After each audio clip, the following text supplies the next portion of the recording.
नमस्कार बंधुओं। भाषा वह माध्यम है जिसके द्वारा हम अपने भावों और विचारों को व्यक्त करते हैं।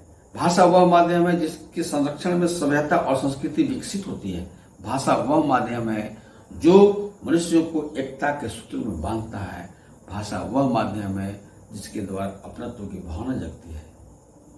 आज भारतवर्ष में भाषा ही जो है नासुर बन गया है। भाषा विवाद के चलते भारतवर्ष कई टुकड़ों में बंटने के कगार में आ गया है।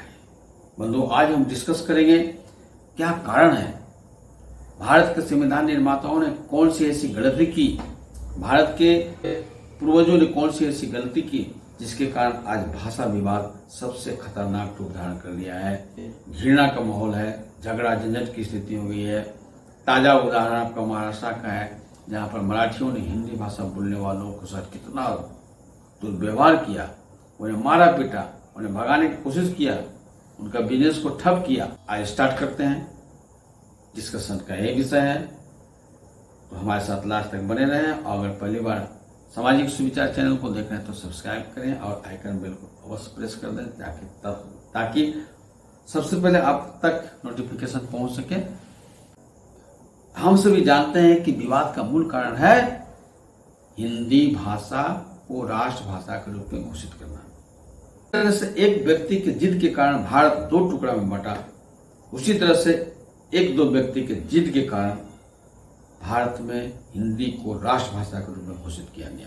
इसलिए निश्चय ही हम कह सकते हैं कि भारत के जो संविधान निर्माता थे उनमें अदूरदर्शिता थी, मतलब दूरदर्शिता की कमी थी। क्यों था? बिल्कुल कहा जा सकता है कि जितने भी संविधान के निर्माता थे सभी लोग अंग्रेजी से प्रभावित थे, सभी गांधीवादी थे।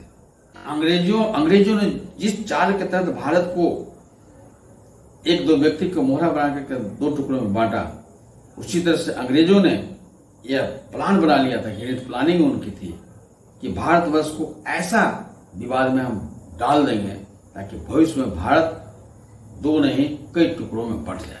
संविधान सभा में कुछ ऐसे लोगों को उसमें लिया गया जिनके जिद के चलते हिंदी राष्ट्रभाषा के रूप में घोषित हुआ। अब आज विवाद का मूल जड़ है हिंदी। बंधु, हिंदी भी एक उपभाषा है, जैसे बंगला है, जैसे गुजराती है, जैसे तमिल मलयालम है, कन्नड़ा है, उसी तरह से हिंदी भी उपभाषा है। तो फिर हिंदी को राष्ट्रभाषा के रूप में घोषित करने का कोई औचित्य नहीं बनता था। तो इसका विकल्प क्या था? क्योंकि राष्ट्रभाषा तो होनी चाहिए। प्रौढ़ प्रणेता श्री प्रभात रंजन सरकार के अनुसार भारत की जितने भी उपभाषाएं हैं सबकी जननी है संस्कृत। चाहे बंगला हो, चाहे कोटा हो, चाहे उड़िया हो, कन्नड़ा हो, मलयालम हो, मद्रासी हो, जितनी भी भाषाएं, मराठी भाषा हो, सब भाषा में संस्कृत अपभ्रंश के रूप में संस्कृत के शब्द बहुत अधिक संख्या में हैं। दूसरी बात क्या है कि संस्कृत में 4 से 5 लाख शब्द हैं। तीसरी बात क्या है, संस्कृत के उच्चारण करने में, संस्कृत को पढ़ने में, लिखने में कोई असुविधा नहीं है। मगर हिंदी में हर्षकार दीर्घकार का झंझट, हर्षिकार दीर्घकार का झंझट, स्त्रीलिंग पुल्लिंग का झंझट, तरह तरह का झंझट है। तो संस्कृत को अगर राष्ट्रभाषा के रूप में मान लिया जाता तो आज जो विवाद हो रहा है विवाद नहीं होता। सहर्ष सभी लोग संस्कृत को स्वीकार कर लेते हैं। अब प्रथम भाषा के रूप में मातृभाषा को मान्यता देना चाहिए था कि अपने अपने क्षेत्र में जहां जहां मातृभाषा है वहां की शिक्षा दीक्षा, वहां का सरकारी कार्य कलाप सब मातृभाषा में हो।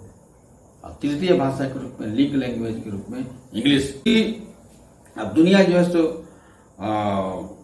ग्लोबलाइजेशन हो गया दुनिया में, तो एक जगह से दूसरी जगह आना जाना तो होना ही है। तो ऐसी स्थिति में अभी समय के मांग के अनुसार इंग्लिश को लिंक लैंग्वेज के रूप में स्वीकार करना चाहिए था। इसके अलावे इसके अंदर जितनी क्षमता है, जितनी भाषा सीखने की इच्छा है, सीख सकता है। अगर इसको लागू किया गया होता तो आज जो भारतवर्ष में भाषा के चलते जो अलगाव की स्थिति पैदा हो गई है, जो एक दूसरे के साथ घृणा कर रहे हैं लोग, वो नहीं होता। बंधुओं, भाषा के बारे में कहा जाता है कि जिस भाषा में जितने अधिक शब्द होते हैं उस भाषा के माध्यम से उतना ही अधिक गहराई से मनुष्य अपने भावों और विचारों को एक दूसरे तक पहुंचा सकता है। तो संस्कृत में 4 से 5 लाख शब्द हैं। तो अगर संस्कृत भाषा को राष्ट्रभाषा के रूप में घोषित किया जाता तो जहां कहीं भी लोग जाते संस्कृत भाषा में अपने भाव और विचारों को बड़ी गहराई से व्यक्त कर सकते थे लोगों के पास। तो आपस में जो कंफ्यूजन पैदा हो रहा है वो नहीं पैदा होता। संस्कृत देव भाषा है। संस्कृत के जितने भी शब्द हैं बड़े बड़े ऋषि महात्मा तपस्वी के शोध के फलस्वरूप निकला हुआ है। इसलिए संस्कृत के एक एक शब्द ना हृदय को छूता है। उसके अंदर ऐसा तरंग निकलता है कि मनुष्य के अंदर पॉजिटिव वाइब्रेशन एक दूसरे के ऊपर जो है सो आता जाता है। इसलिए संस्कृत सबसे अच्छी भाषा है।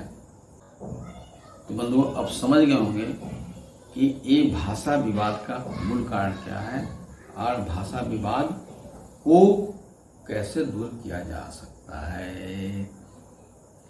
तो कैसा लगा मेरा विचार? नमस्कार। कमेंट जरूर कीजिएगा और अधिक से अधिक शेयर कीजिए।